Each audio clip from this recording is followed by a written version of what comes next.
What up? What up? So, man, I took my Harley Davidson, a Sportster 48 to a dealership where I had previously bought my Riker. Had a really good experience with them over at Wood Cycle Country, and really good experience. And I was interested in a Gixxer 750 that they had gotten in stock.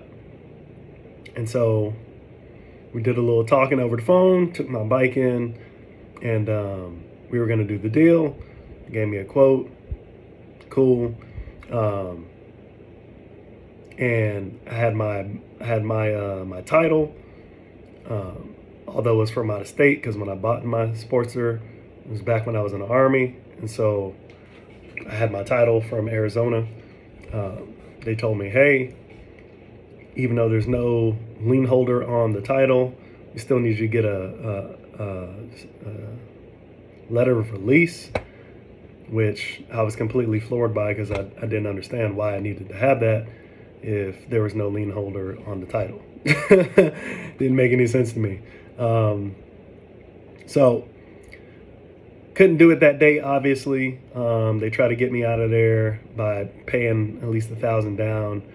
I said no. I'm not putting anything down, just like I didn't do on my Riker. And they were like, okay, well, just go ahead and you can leave the bike, and we can't. I said, well, if I leave the bike, that means you're not going to sell the bike. You're not going to sell the Gixxer. And he said, well, we can't make that promise, but what we can do is that whenever you get that letter, we can just go out and do an outright sale. We'll just go ahead and buy the bike from you outright. That way, you take that money, and if you don't have the bike, then you can put it down on another order of a different bike. And then when we get that in, blah blah blah, it's yours. Da da da da. So I was just like, well, you know what? That's fine. I'll leave the bike there, and hopefully I can get this letter release ASAP. Fast forward, could not get the letter release right away. Harley Davidson said that they would have to ship this out. It could take up to 10 business days. So I waited. They knew that. I knew that.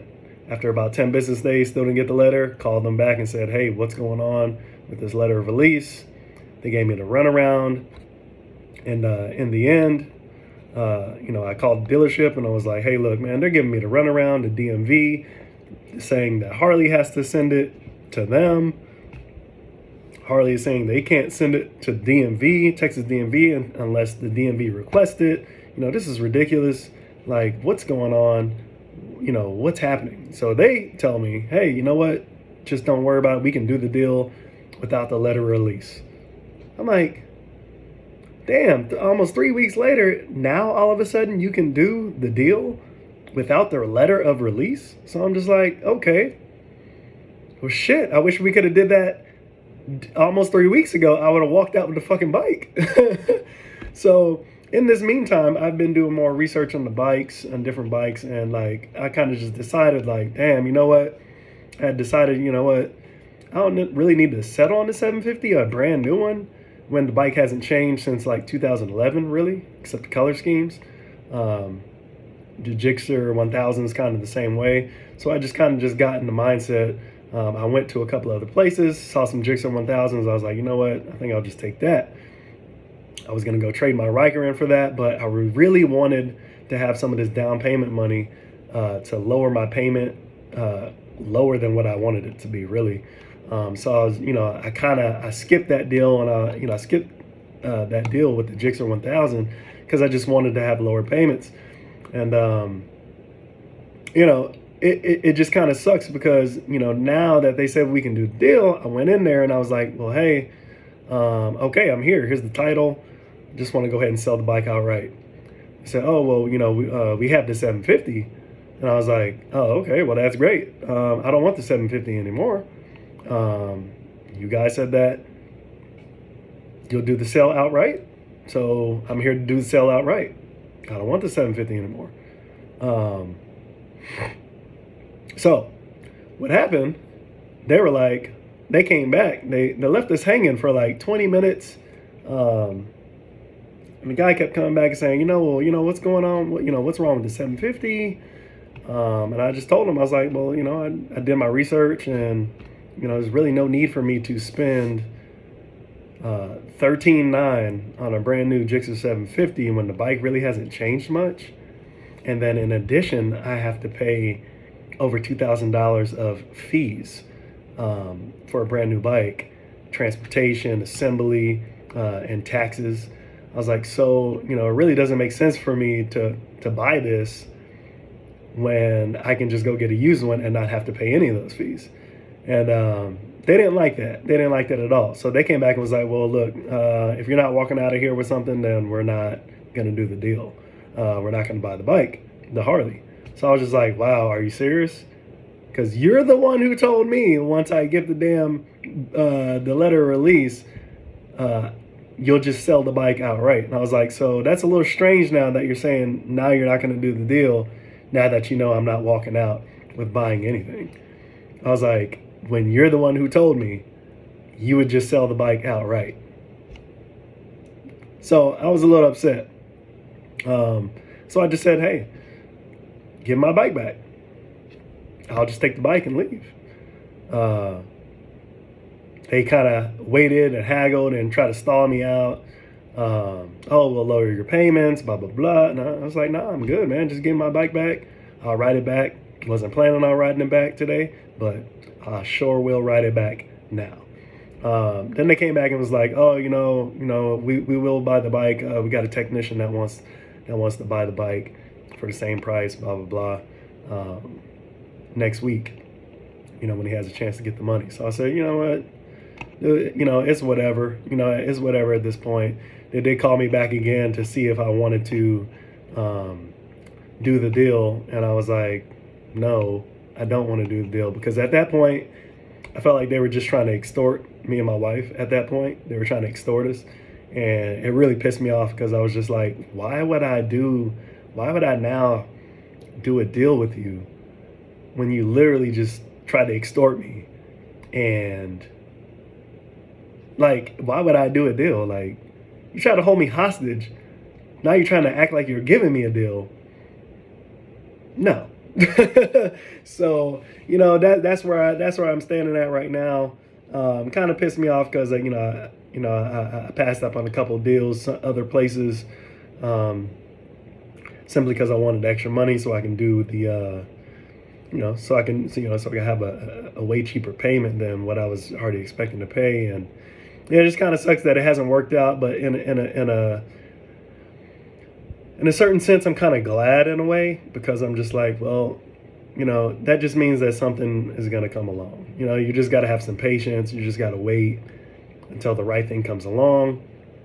Maybe those other bikes that I saw just weren't the right thing to do. And I kind of felt that in my spirit, not to just FOMO and grab it just because it was available. And it was like, this is what I was looking for, what I decided on looking for.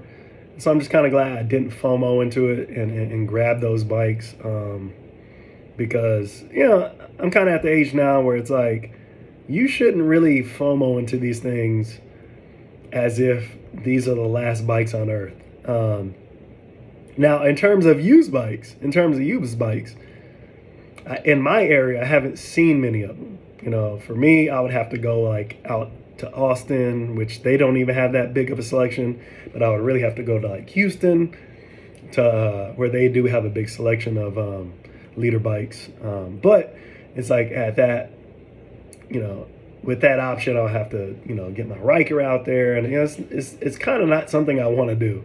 You know what I mean? So, my options as it stands right now is to settle on a 750, and which I don't really feel comfortable with, because it's like one of those things where it's like, okay, I got a bike just to get a bike, and this is not the bike that I really truly wanted after doing more research, because I know I want a leader bike ultimately. So in my experience, I've already had two ZX9Rs in the past, so I just like the 750 in terms of You know, it's cool. It's fast. It is fast. But I just kind of think that I would kind of get a little bored with it quicker than, and I would just want a leader bike ultimately in like a year or something. So it's like, might as well just go for the leader bike and be done with it. So, you know, I'm kind of in that crossover as like, just do it, or, you know, keep dicking around with these fools and then, you know, see what happens. So, you know, it kind of sucks, man. I went to another dealer that I saw just to check out what they had, and they had this really nice ZX10R. It was a 2021. It did have high miles, which I wasn't very fond of. It's at 9,000 miles. Bike looks, you know, for the most part, immaculate. It's got some few mods on there and things like that. I'm trying to do more research to see. I know sometimes with sport bikes, it's not about how many miles, it's what kind of miles were put on the bike, what kind of riding was put on the bike. So to me, it kind of seems like it's high for the type of bike, which means either the user really dogged it out and decided, hey, it's time to dump this bike, or see it the other way, as the user obviously rode the bike because they enjoyed the bike. Obviously, nobody rides a bike that much if they don't like it. Rode the bike, enjoyed the bike, and just decided to get rid of it because it was approaching 10,000 miles. And then you jump into something new. That's kind of my thoughts on it, which I would like to hope that is the case. I'm not really familiar with, even though I've ridden two ZX9Rs, I hadn't ridden a Kawasaki since then. I'm not really too sure how they keep up as far as once they go past 10,000 miles and things like that. So I'm kind of, you know, it's kind of weary of it, but I did see one. They wanted 15 for it. And like I said, the bike looked great. And I was just like, damn, you know, and it was at that price where it was a little more expensive than the Gixxer that I saw that they had the first time. The Gixxer that they had the first time was like 14. It was like 13.7, and it had like 1,700 miles on it. And this one, they want like 15 and some change, like 15.2, something like that. So it's kind of like, damn, man, you know, it's one of those things where it's like, I know where the payments were at with the Gixxer, and this one's a little bit more, and it's like, I definitely don't want to do that. So it's just pissing me off that these guys are dicking me around and just won't pay me for my bike so I can move on with my life and get another one. So, you know, that's where I'm at right now. So let me know how you guys deal with dealerships. This is the negative side, in my opinion, with dealing with dealerships versus buying private. But honestly, I've been burned so many times with private sales. When you're buying from private users, you know what I'm saying? Like, it's just, you never know what you're getting there. And at least when you get it from the dealership, you do have a little bit of peace of mind that they're not selling you a lemon if your state has lemon laws, which mine does. So it's like, you know, when you buy private, man, you have to deal with the unspoken quirks of the bike. You know, there's always going to be things that they're not going to tell you about the bike. You know, you just never know unless you take the bike. You know, if I found something private, I would literally pay for the bike to be taken to a shop of my choice, to get inspected, to check it out, to see if it was if it's something that should be a green light. So and I'm just not really willing to take those chances on some of those things. So, you know, I'd rather go to the dealership. And this is the other side of it that you got to deal with. So let me know what you guys think, what you've done, how you've navigated BS like this before.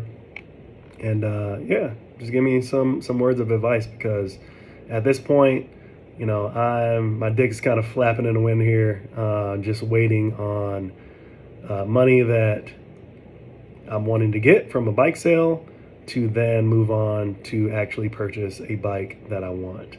And it's like, I don't know what's going on. So, you know, Kind of sucks. But at the same time, like I said, maybe it's just a blessing in disguise, and that it's just a sign that I don't need to rush into anything at all, and I just need to let the process take its course, and something will show up at the end of this all. So let me know. Peace.